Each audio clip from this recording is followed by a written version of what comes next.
ہر شخص کے آگے اور پیچھے نگران فرشتے مقرر ہیں جو اللہ کے حکم سے باری باری اس کی حفاظت کرتے ہیں۔ اللہ تعالیٰ نے ہم سب کی حفاظت کے لیے فرشتے مقرر کیے ہوئے ہیں۔ ہم سب کے ارد گرد فرشتے ہیں جو باری باری اپنے یعنی ان کی ڈیوٹیز لگی ہوئی ہیں حفاظت کے۔ ایک تو فرشتے ہیں نا کرامن کاتبین، جو لکھنے والے فرشتے ہیں، جو ہمارے اعمال لکھ رہے ہیں ہر وقت۔ یہ وہ بات نہیں، وہ نہیں ہے، یہ حفاظت کے فرشتے ہیں۔ یحفظونہ من امر اللہ، جو بلائیں نازل ہو رہی ہیں، جو شیاطین حملے کر رہے ہیں، ان سب سے حفاظت کر رہے ہیں فرشتے ہمارے۔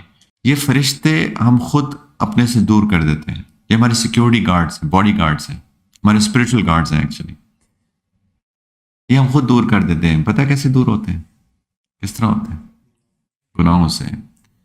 دلیل حدیث مبارکہ، نبی کریم صلی اللہ علیہ وسلم نے فرمایا کہ جب کوئی جھوٹ بولتا ہے، زبان سے جھوٹ بولتا ہے، اس کے منہ سے اتنی سخت بدبو آتی ہے کہ یہ جو حفاظت کا فرشتے ہیں یہ اس سے 1 میل دور چلے جاتے ہیں۔ ترمذی کی روایت، اس سے 1 میل دور چلے جاتے ہیں، برداشت نہیں کر پاتے، کیونکہ فرشتے بہت لطیف مخلوق ہیں، ان کو صفائی اچھی لگتی ہے، ان کو خوشبو اچھی لگتی ہے۔ اسی لیے نبی کریم صلی اللہ علیہ وسلم نے فرمایا کہ مسجد میں کچا پیاز لہسن وغیرہ مت کھا کے جایا کرو، کیونکہ جس لوگوں کو بھی تکلیف ہوتی ہے فرشتوں کو بھی تکلیف ہوتی ہے، ان کو یہ بدبو اچھی نہیں لگتی۔ اور جو گناہوں کی بدبو ہے، سخت بدبو، وہ فرشتے اس کو برداشت نہیں کر پاتے۔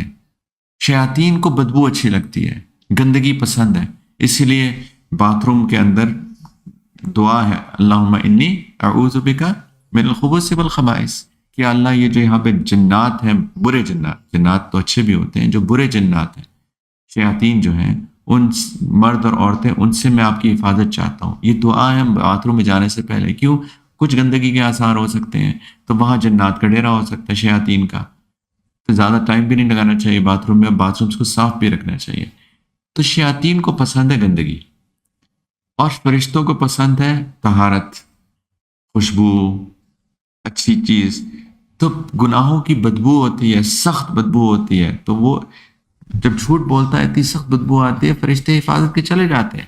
تو جو بندہ گناہوں میں مبتلا ہے، آنکھوں کا گناہ، زبان کا گناہ، کان کا گناہ، یا کوئی بھی اور گناہ، اس میں سے اتنی سخت بدبو آتی ہے کہ حفاظت کے فرشتے چلے جاتے ہیں، اور پھر انسان کے اوپر بلائیں اور مصیبتیں نازل ہوتی ہیں۔